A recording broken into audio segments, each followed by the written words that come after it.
올렌스카 백작 부인은 5시 이후라고 말했었다. 그리고 정확히 5시 반에 뉴랜드 아초는 그녀가 빌린 집의 초인종을 눌렀다. 그 집은 23번가 서쪽 끝에 있었고 벗겨진 스투코 외벽에 거대한 등나무 덩굴이 약한 주철 발코니를 휘감고 있었다. 그녀는 이 집을 떠돌이 메도라에게 빌렸다. 그녀가 정착한 이 동네는 분명 이상한 곳이었다. 작은 양장점, 새를 박제하는 사람들, 그리고 글을 쓰는 사람들이 그녀의 가장 가까운 이웃이었다. 아처는 더 아래쪽의 허름한 거리에서 낡은 목조 주택을 알아보았는데 그곳은 그가 종종 마주치던 윈셋이라는 작가 겸 언론인이 산다고 말했던 집이었다. 윈셋은 사람들을 자신의 집으로 초대하지 않았지만 한 번은 야간 산책 중에 아처에게 그 집을 가리켜 보여주었고 그때 아처는 다른 수도에서도 인문학자들이 이렇게 초라한 곳에 살고 있는지 가볍게 몸서리치며 자문했던 기억이 떠올랐다. 올렌스카 부인의 집은 창틀 주변에 페인트를 조금 더 칠한 덕분에 그나마 덜 초라해 보였다. 아처는 그 소박한 집을 살피며 폴란드 백작이 그녀의 재산뿐만 아니라 환상도 빼앗아 갔다는 생각이 들었다. 그날 아처는 만족스럽지 않은 하루를 보냈다. 그는 웰랜드 가족과 점심을 먹은 후 메이와 함께 공원에서 산책을 하려고 했다. 그는 그녀에게 전날 밤 얼마나 매력적으로 보였는지, 자신이 얼마나 그녀를 자랑스러워하는지 말하고 싶었고 결혼을 서두르자고 재촉하고 싶었다. 하지만 웰랜드 부인은 가족 방문이 아직 절반도 끝나지 않았음을 확실히 상기시켰고 그가 결혼 날짜를 앞당기자는 암시를 했을 때 그녀는 눈썹을 찌푸리며 술을 놓은 것들 12개씩 12세트나 준비해야 하잖아요 라며 한숨을 내쉬었다. 가족 마차를 타고 그들은 한 집에서 다른 집으로 돌아다녔고 오후에 방문이 끝났을 때 아처는 자신이 포획된 야생동물처럼 전시된 느낌을 받으며 약혼녀와 헤어졌다. 아처는 자신의 인류학 독서가 이렇게 단순하고 자연스러운 가족의 애정 표현을 저속하게 보게 만든다고 생각했다. 하지만 웰랜드 가족이 결혼식을 다음 가을까지 기다리길 원한다는 것을 기억하고 그때까지 자신의 삶이 어떨지 상상하자 그의 기분은 우울해졌다. 내일은 치버스 가문과 델러스 가문을 방문할 거예요. 웰랜드 부인이 그를 향해 외쳤다. 아처는 그녀가 그들 두 가족을 알파벳 순서대로 방문하고 있으며 이제 겨우 알파벳 첫 번째 구역에 있다는 것을 깨달았다. 그는 메이에게 올렌스카 백작 부인이 요청한 사실 명령처럼 들렸던 그날 오후에 그녀를 방문해달라고 한 것을 말하려고 했었다. 하지만 그들이 단둘이 있었던 짧은 순간에는 더 급한 이야기를 해야 했다. 게다가 이 문제를 언급하는 것이 조금 우스꽝스럽게 느껴지기도 했다. 그는 메이가 사촌에게 친절하기를 특히 원한다는 것을 알고 있었다. 그 바람이 그들의 약혼 발표를 서두르게 한 것이 아니었을까? 아처는 만약 백작 부인의 등장이 없었다면 자신이 완전히 자유로운 남자는 아니더라도 적어도 돌이킬 수 없는 상태의 약속된 남자는 아니었을지도 모른다는 생각이 들며 묘한 감정을 느꼈다. 그러나 메이가 그렇게 원했고 그는 더 이상의 책임에서 벗어난 것 같은 느낌이 들었다. 따라서 그녀의 사촌을 방문할 자유가 있다고 생각했으며 그 사실을 굳이 메이에게 알리지 않아도 된다고 여겼다. 그가 올렌스카 부인의 문턱에 서자 가장 먼저 느낀 감정은 호기심이었다. 그녀가 자신을 부를 때 사용한 어조에 혼란스러웠고 그녀가 생각보다 단순하지 않다고 결론지었다. 문이 열리자 거무스름한 피부의 외국인처럼 보이는 하녀가 나왔다. 그녀는 화려한 스카프 아래로 풍만한 가슴을 드러내고 있었고 아처는 막연히 그녀가 시칠리아 사람일 것이라고 생각했다. 하녀는 하얀 이를 드러내며 그를 맞이했다. 그의 질문에는 이해하지 못한다는 듯 고개를 저으며 좁은 복도를 지나 벽난로 불이 타오르는 낮은 응접실로 안내했다. 방은 비어 있었고 그녀는 아처를 남겨두고 한참 동안 자리를 비웠다. 그는 그녀가 주인을 찾으러 간 것인지 아니면 그가 왜 왔는지 이해하지 못하고 시계 태엽을 감으러 온 것이라고 생각한 건지 궁금해졌다. 방에 보이는 유일한 시계가 멈춰 있었기 때문이다. 그는 남부 사람들이 몸짓으로 소통한다는 것을 알았지만 그녀의 어깨를 으쓱거림과 미소를 이해할 수 없어서 당황스러웠다. 마침내 그녀는 램프를 들고 돌아왔다. 아처는 그동안 단테와 페트라르카의 구절을 조합해 문장을 만들어냈고 이에 대한 대답으로 라 시뇨라 에 푸오리, 마베라 수비토라는 말을 들었다. 그는 이를 부인은 외출 중이지만 곧 오실 거예요 라는 뜻으로 이해했다. 그동안 그는 램프의 도움으로 그가 알던 어떤 방과도 다른 방의 퇴색되고 그림자진 매력을 감상할 수 있었다. 그는 올렌스카 백작 부인이 소지품 일부를 가져왔다는 것을 알고 있었다. 그녀는 그것을 난파선의 조각들이라고 불렀다. 아처는 이것들이 몇 개의 작고 가느다란 어두운 색의 나무 테이블, 벽난로 위에 섬세하고 작은 그리스 청동상, 그리고 오래된 액자 속 이탈리아풍 그림 몇 점 뒤로 변색된 벽지에 못으로 고정된 붉은색 다마스크 천으로 표현되었다고 생각했다. 뉴랜드 아처는 자신이 이탈리아 미술에 대해 잘 알고 있다고 자부했다. 그는 어린 시절 러스키는 영향을 깊이 받았고 존 에딩턴 시먼즈, 버넌 리의 유포리온, P.G. 하머턴의 에세이, 그리고 월터 페이터의 르네상스라는 경이로운 새 책을 포함해 최신 서적들을 읽었다. 그는 보티첼리에 대해 쉽게 이야기하고 프라 안젤리코에 대해서는 약간의 경멸 섞인 어조로 말하곤 했다. 그러나 이 그림들은 그를 당황하게 했다. 그가 이탈리아를 여행하며 익숙하게 보던 것들, 따라서 볼 수 있었던 것들과는 전혀 달랐기 때문이다. 아마도 그가 이 이상한 텅 빈 집에 있다는 사실이 그의 관찰력을 흐리게 했을 수도 있었다. 아무도 그를 기다리고 있지 않은 듯한 이 집에서 말이다. 그는 올렌스카 백작 부인의 요청을 메이 웰랜드에게 말하지 않은 것을 후회했고 약혼녀가 사촌을 만나러 들어올지 모른다는 생각에 약간 불안했다. 만약 메이가 황혼 무렵에 한 여인의 난로가에서 혼자 기다리고 있는 그를 본다면 어떻게 생각할까? 그러나 그는 이미 왔으니 기다리기로 마음먹었고 의자에 앉아 벽난로 앞으로 발을 뻗었다. 그를 그렇게 불러놓고는 잊어버리다니 이상한 일이었다. 하지만 아처는 우욕감보다는 호기심이 더 컸다. 방의 분위기가 그가 이전에 경험했던 어떤 곳과도 달라 자의식은 사라지고 모험심만 남았다. 그는 이전에 붉은색 다마스크로 장식된 응접실이나 이탈리아풍 그림들이 걸린 방에 가본 적이 있었다. 하지만 그를 놀라게 한 것은 메도라 맨슨의 초라한 임대주택이 마른 팜파스 잔디와 로저스 조각상이 있는 불모의 배경 속에서 몇 가지 소품을 능숙하게 활용해 마치 손짓 하나로 친밀하고 이국적이며 오래된 낭만적 정취와 감정을 암시하는 공간으로 변모했다는 점이었다. 그는 그 비결을 분석하려 애썼다. 의자와 탁자의 배치에서 힌트를 찾아보려고 했고 아무도 12송이 미만으로 사지 않는 자크미노 장미 2송이만이 그의 팔꿈치 옆에 있는 가느다란 꽃병에 꽂혀 있는 사실에서 단서를 찾으려 했다. 또 방 전체에 은은하게 퍼진 향기는 손수건에 뿌리는 향수가 아닌 터키식 커피, 용연향, 말린 장미향이 섞인 먼 시장의 향취를 연상케 했다. 그의 생각은 자연스레 메이의 응접실이 어떤 모습일지로 흘러갔다. 그는 매우 후하게 행동하고 있는 웰랜드 씨가 이미 이스트 39번가에 새로 지어진 집을 눈여겨보고 있다는 것을 알고 있었다. 그 동네는 외진 곳으로 여겨졌고 그 집은 젊은 건축가들이 뉴욕을 단조로운 초콜릿 소스 같은 갈색 석재로 덮고 있는 브라운스톤의 반기를 들기 위해 사용하기 시작한 끔찍한 녹황색 돌로 지어졌다. 그러나 배관만큼은 완벽했다. 아처는 여행을 떠나 집 문제를 미루고 싶었지만 웰랜드 가족은 유럽에서의 긴 신혼여행을 승인하면서도 아마도 이집트에서 겨울을 보내는 것도 포함하여 돌아올 신혼부부를 위한 집의 필요성에 대해 확고했다. 젊은 아처는 자신의 운명이 이미 정해졌음을 느꼈다. 앞으로의 인생 동안 그는 매일 저녁 녹황색 현관문 옆에 있는 주철 난간 사이로 걸어 올라가 폼페이 양식의 현관을 지나 유광 노란색 나무로 덮인 홀로 들어가게 될 것이다.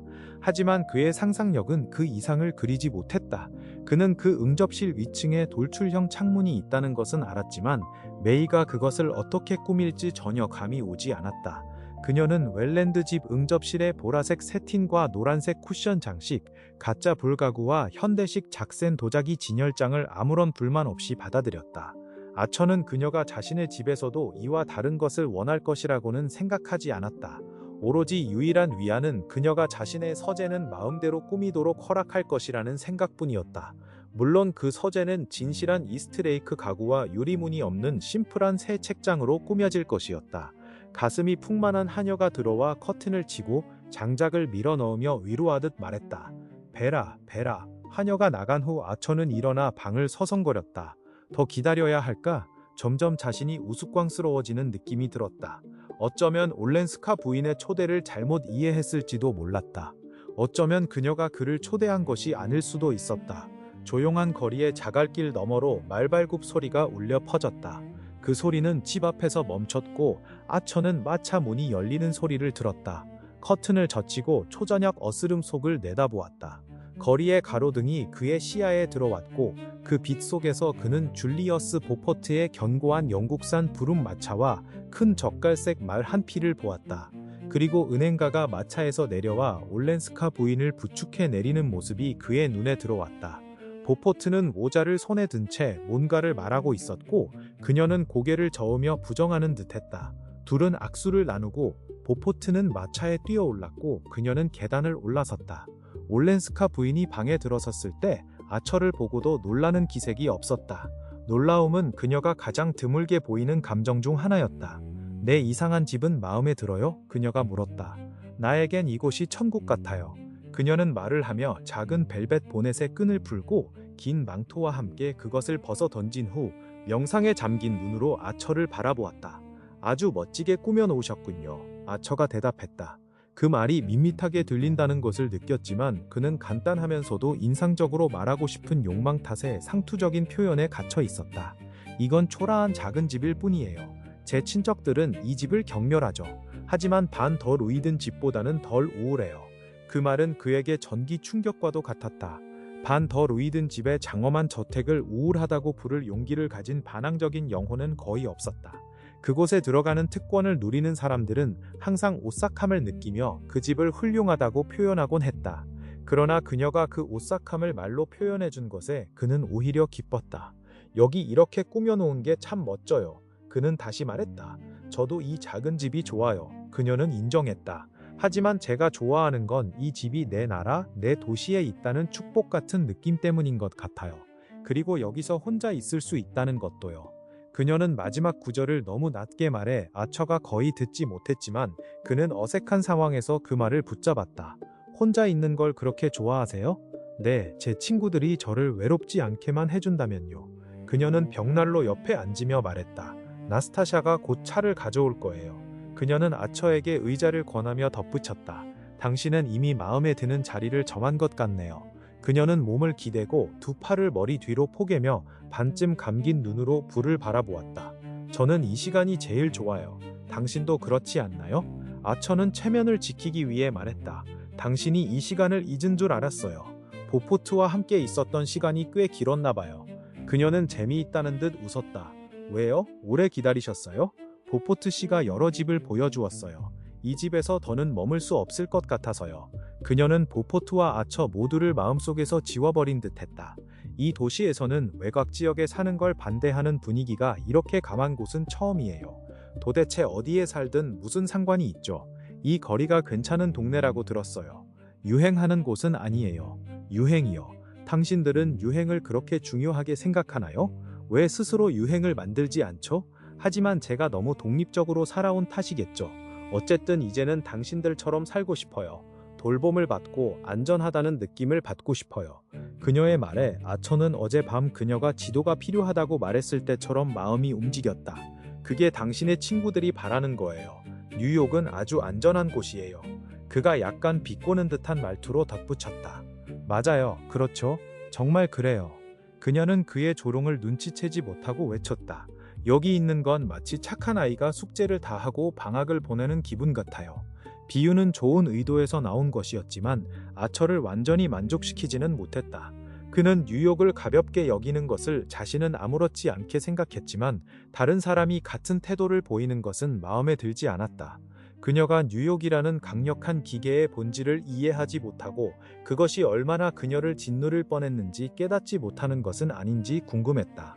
막판에 온갖 사교계의 자투리 인물들을 긁어모아 급조한 러벨 민곳 가문의 저녁 모임은 그녀가 얼마나 간신히 위기를 모면했는지 보여주었어야 했다. 하지만 그녀는 처음부터 그런 위험을 전혀 인식하지 못했거나 반 더 루이든 부부의 저녁 모임에서 거둔 성공에 도취되어 잊어버린 것 같았다. 아처는 전자의 가능성이 더 높다고 생각했다. 그녀에게 뉴욕은 여전히 명확하게 구분되지 않은 세계였고 그 생각이 그를 불쾌하게 만들었다. 어젯밤 그가 말했다. 뉴욕이 당신을 위해 최선을 다했어요. 반 더 루이든 부부는 결코 일을 절반의 노력으로만 하지 않아요. 네, 정말 친절했죠. 정말 멋진 파티였어요. 모두가 그들을 굉장히 존경하는 것 같더군요. 그녀의 표현은 충분히 와닿지 않았다. 마치 사랑스러운 레닝 양들의 다과해를 말하는 것처럼 들렸다. 반 더 루이든 부부는 아처는 자신이 다소 거만하게 들리는 것을 느끼며 말했다. 뉴욕 사회에서 가장 강력한 영향력을 가진 사람들이에요. 안타깝게도 건강 문제로 자주 모임을 열지는 않지만요. 그녀는 머리 뒤로 모아 올린 손을 풀고 그를 명상에 잠긴 듯한 눈빛으로 바라보았다. 그게 아마도 이유가 아닐까요? 이유라뇨? 그들이 그렇게 큰 영향력을 가지게 된 이유요. 자신을 드물게 나타내기 때문 아닌가요?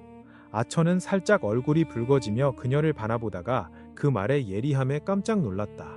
그녀의 한마디가 반 더 루이든 부부를 무너뜨린 듯 했다. 그는 웃음을 터뜨리며 그들을 희생시키기로 했다. 나스타샤가 손잡이 없는 일본식 찻잔과 작은 뚜껑 달린 그릇들을 담은 쟁반을 낮은 탁자에 놓으며 차를 가져왔다. 당신이 이런 것들을 내게 설명해 줄 거죠? 내가 알아야 할 것들을 모두 말해 줄 거죠? 올렌스카 부인은 앞으로 몸을 기울이며 그에게 찻잔을 건네며 말했다. 당신이 내게 말해주고 있어요. 너무 오래 봐서 더는 보이지 않게 된 것들을 깨닫게 해주고 있죠. 그녀는 팔찌에서 작은 금색 담배 케이스를 꺼내 그에게 건네고 스스로도 담배를 꺼냈다. 벽난로 위에는 담배에 불을 붙이기 위한 긴 종이 심지가 준비되어 있었다. 아, 그렇다면 우리 서로 도울 수 있겠군요. 하지만 난 훨씬 더 도움이 필요해요. 내가 어떻게 해야 할지 꼭 말해주세요. 아처는 보포트와 함께 거리를 돌아다니는 모습을 보이지 마세요. 라고 답하려고 했지만 그는 이미 그녀의 분위기에 깊이 빠져들고 있었다. 그런 충고는 마치 사마르칸드에서 장미 정유를 흥정하는 사람에게 뉴욕 겨울을 대비해 방한화를 준비하라고 말하는 것처럼 부적절하게 느껴졌다. 뉴욕은 사마르칸드보다도 멀게 느껴졌고 만약 서로를 도울 수 있다면 그녀가 그에게 그의 고향을 객관적으로 바라볼 수 있게 해준 것이 그 첫 번째 도움이 될 수 있을 터였다. 이렇게 잘못된 망원경의 끝에서 바라보니 뉴욕은 놀랄 만큼 작고 멀게 보였다. 하지만 사마르칸드에서 바라보면 당연히 그렇게 보일 것이다. 벽난로에서 불꽃이 튀자 그녀는 몸을 앞으로 기울이며 얇은 손을 불 가까이 뻗어 손톱 주위에 은은한 빛이 감돌았다. 벽난로의 불빛은 그녀의 어두운 머리카락에서 빠져나온 머리카락들을 불그스름하게 물들이고 그녀의 참백한 얼굴을 더욱 창백하게 보이게 했다. 당신에게 조언해줄 사람들은 많아요. 아처는 그들을 부러워하며 말했다. 오, 내 모든 이모들과 내 사랑스러운 할머니? 그녀는 공평한 태도로 생각에 잠기며 말했다. 그들은 제가 혼자 살겠다고 결심한 것에 다들 약간 화가 나 있어요. 특히 가엾은 할머니가요. 그녀는 저를 곁에 두고 싶어 했지만 저는 자유로워져야 했어요. 그녀가 두려움의 상징이었던 캐서린을 그렇게 가볍게 언급하는 것이 아처에게는 인상 깊었다. 동시에 무엇이 그녀에게 가장 외로운 종류의 자유까지 갈망하게 했을지 생각하며 마음이 움직였다. 그러나 보포트에 대한 생각이 여전히 그의 마음을 괴롭혔다. 당신의 감정을 이해할 수 있을 것 같아요. 그가 말했다. 하지만 여전히 당신의 가족들이 조언해줄 수 있을 거예요. 차이점을 설명해주고 길을 보여줄 수 있죠.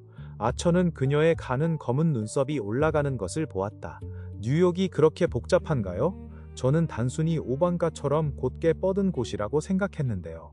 게다가 길마다 번호까지 매겨져 있잖아요. 그녀는 그의 미묘한 불쾌감을 알아챈 듯 얼굴 가득 매혹적인 미소를 지으며 덧붙였다. 제가 얼마나 이걸 좋아하는지 아신다면요. 모든 게 이렇게 똑바르고 솔직한 라벨이 붙어 있는 게 참 좋거든요. 저는 기회를 포착했다. 모든 것에 라벨이 붙어 있을지는 모르겠지만 모든 사람이 그렇지는 않아요. 아마 제가 너무 단순하게 보는 걸 수도 있겠죠. 하지만 만약 그렇다면 당신이 경고해 주겠죠? 그녀는 불 옆에서 몸을 돌려 그를 바라보며 말했다. 여기서 나를 이해하는 것 같고 나에게 모든 것을 설명해 줄 수 있을 것 같은 사람은 딱 2명뿐이에요. 당신과 보포트요. 아처는 두 사람의 이름이 함께 언급되자 얼굴을 찌푸렸다. 하지만 곧 재빨리 생각을 정리하고 그녀를 이해하며 연민을 느꼈다. 그녀는 아기 영향력이 짙게 깔린 세계에서 살아왔기 때문에 그 공기 속에서 더 자유롭게 숨 쉴 수 있었을 것이다. 하지만 그녀가 자신도 이해한다고 느낀 이상 아처의 역할은 그녀가 보포트를 진정으로 알아차리고 그의 실체를 경멸하게 만드는 것이었다. 그는 부드럽게 말했다. 알겠어요. 하지만 처음엔 옛 친구들의 손을 놓지 않는 게 좋아요. 특히 민곳 할머니, 웰랜드 부인, 반 더 루이든 부인 같은 분들이요. 그분들은 당신을 좋아하고 도와주고 싶어 하세요.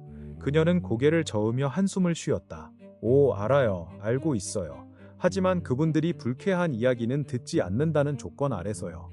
웰랜드 이모가 제가 한번 시도해봤을 때 딱 그렇게 말씀하셨어요. 여기선 아무도 진실을 알고 싶어 하지 않나요, 아처씨? 진정한 외로움은 거짓말하기만을 요구하는 친절한 사람들 사이에서 사는 거예요. 그녀는 두 손으로 얼굴을 감싸며 흐느끼기 시작했다. 아처는 자리에서 벌떡 일어나 그녀에게 다가가며 외쳤다. 올렌스카 부인, 아 엘렌, 그러지 마요. 그는 아이를 다루듯 그녀의 손을 잡고 위로의 말을 건넸다. 하지만 잠시 후 그녀는 스스로 손을 풀고 그를 올려다보았다. 그녀의 속눈썹은 눈물로 젖어 있었다. 여기서는 아무도 울지 않나요? 천국에서는 울 필요가 없겠죠. 그녀는 머리를 고쳐 묶으며 웃고 차 주전자를 손에 들었다. 아처는 그녀를 엘렌이라고 불렀다는 사실이 의식 속에 깊이 새겨졌다. 두 번이나 불렀지만 그녀는 알아채지 못한 듯했다. 아처는 마치 거꾸로 된 망원경으로 보듯 멀리 뉴욕에 있는 메이 웰랜드의 희미한 모습을 떠올렸다. 그 순간 나스타샤가 들어와 풍부한 이탈리아어로 무언가를 말했다.